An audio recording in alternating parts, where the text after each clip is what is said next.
Yo, what's going on, guys? Welcome back to another video on the channel. Today's video was supposed to just be about my live trades, which I am still going to put at the end of this video, but we saw something very interesting today on the market. We finally gave up the range on both the NASDAQ and the S&P 500. Now, we have CPI tomorrow, and of course, we cannot guess what happens after that inflation data comes out tomorrow. So we're not going to go ahead and try to guess the future. That is never something that I ever try to do on the stock market. But what we can do is we can go over the technicals that happened today. We can go over the flush points that we saw today and give an idea as to what we saw today to the downside and why it got so aggressive to the downside. We broke the channels that we have been sitting in for almost a week and a half, and that is why you saw that flush. So we're going to go over the technicals on both the NASDAQ and the S&P 500. After we do that, I'm going to go ahead and include some of the live trades that I took today, which reiterate my video from Tuesday about break and retest entries. Hope you guys enjoy this video. If you do, press that like button, subscribe to the channel, and make sure to come hang out in the pre-market live stream tomorrow, where we will have CPI data, where we will analyze the market move as it starts to unfold and prepare for the trading day.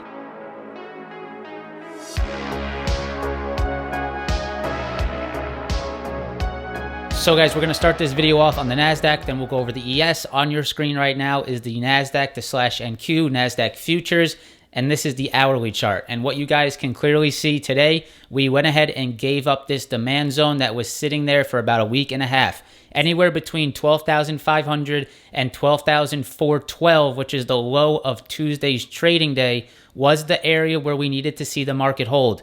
Today, we saw that sell-off below those levels, and I'm going to show you how aggressive it got after breaking those levels. So we can clearly see demand zone, it was broken, right? We have to know that into tomorrow. Demand zone was broken in today's trading day. We came back down to this next pivot area, which is right around 12,300 to 12,230. That is a little consolidation period that we had on Thursday and Friday of last week. That is where the sell-off stopped today, right in this consolidation zone. So tomorrow, I'm keeping an eye on that consolidation zone around 12,230, and I'm looking to see if we fail through that as well. If we fail through that level as well off the back of CPI data, your next test is 12,100. And if you guys are familiar with your levels, you should remember 12,100. 12,100 was the level that we needed to break through back here in the late stages of May to get a rally to the upside.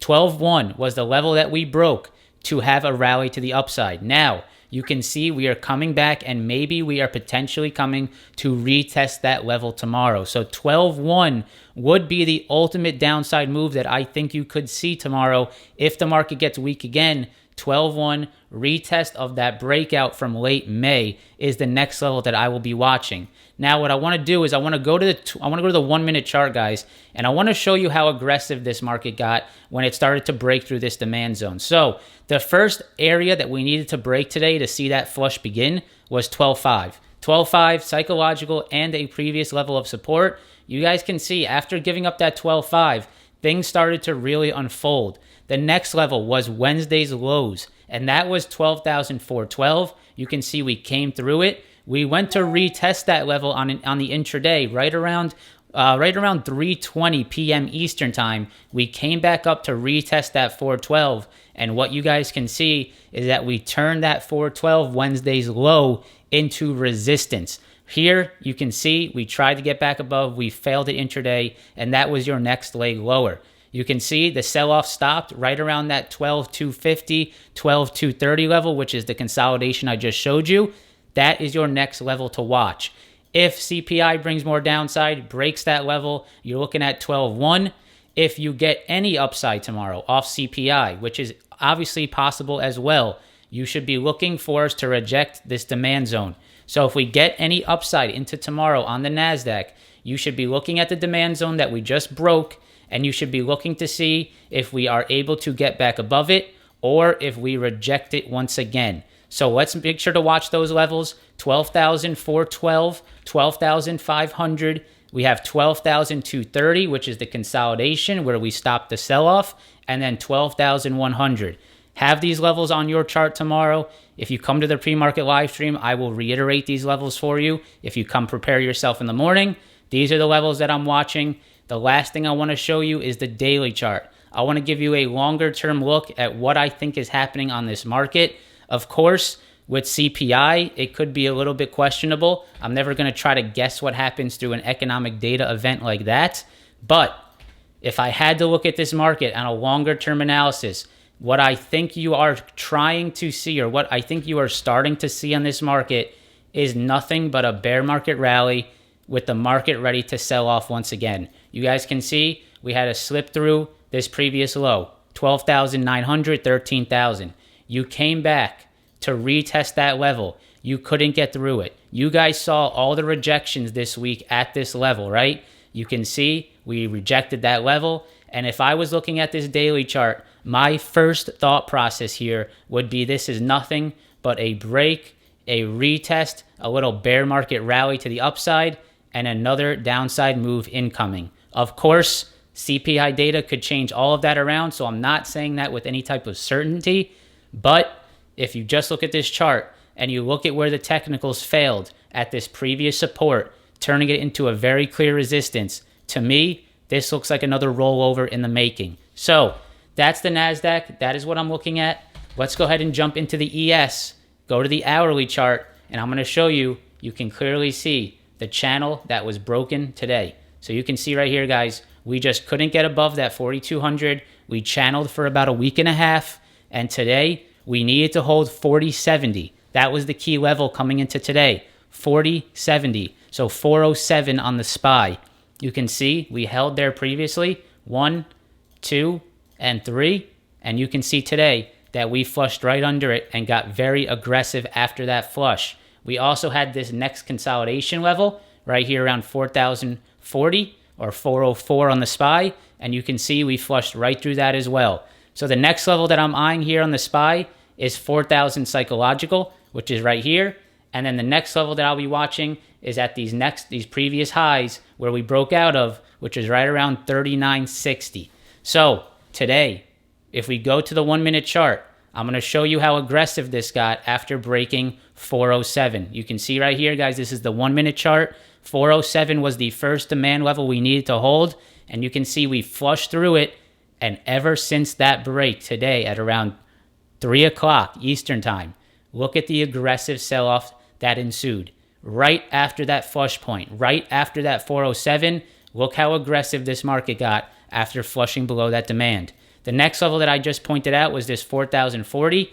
You can see we tried to hold it, we rejected it, and here was your second leg to the downside. So guys, coming into tomorrow, same thing. If we see upside on the NASDAQ and the ES off of CPI, your levels to watch to the upside are 4,040 and then 4,072. Those are your next levels, 4,040 and 4,070.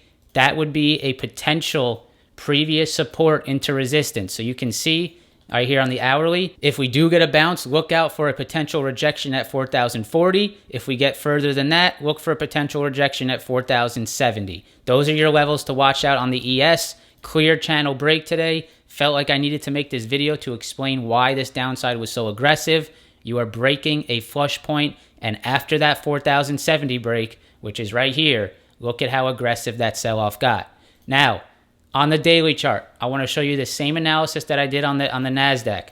If I had to look at this chart on a daily chart, and if I had to tell you where I think this market is going or what I think this market is doing, I believe, once again, this is a break. This is a retest. This is a retest into previous support. I believe it is turning into resistance, and I believe you are going to see another downside move. That is my opinion as of now.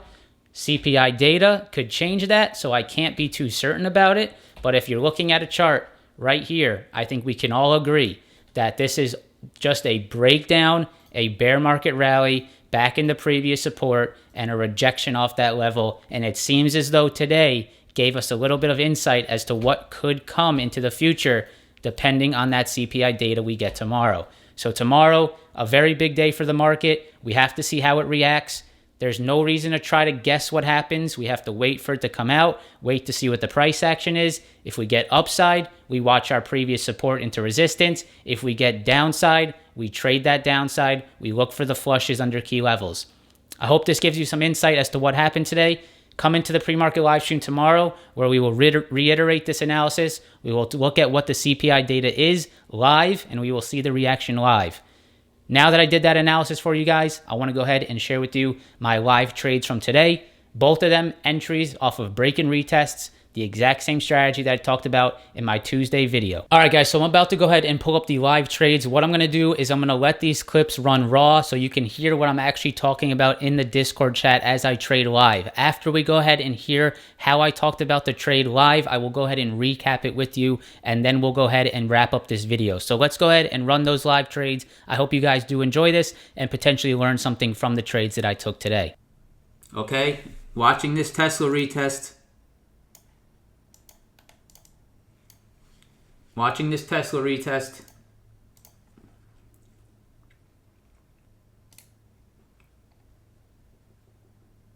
I'm in. 730 puts.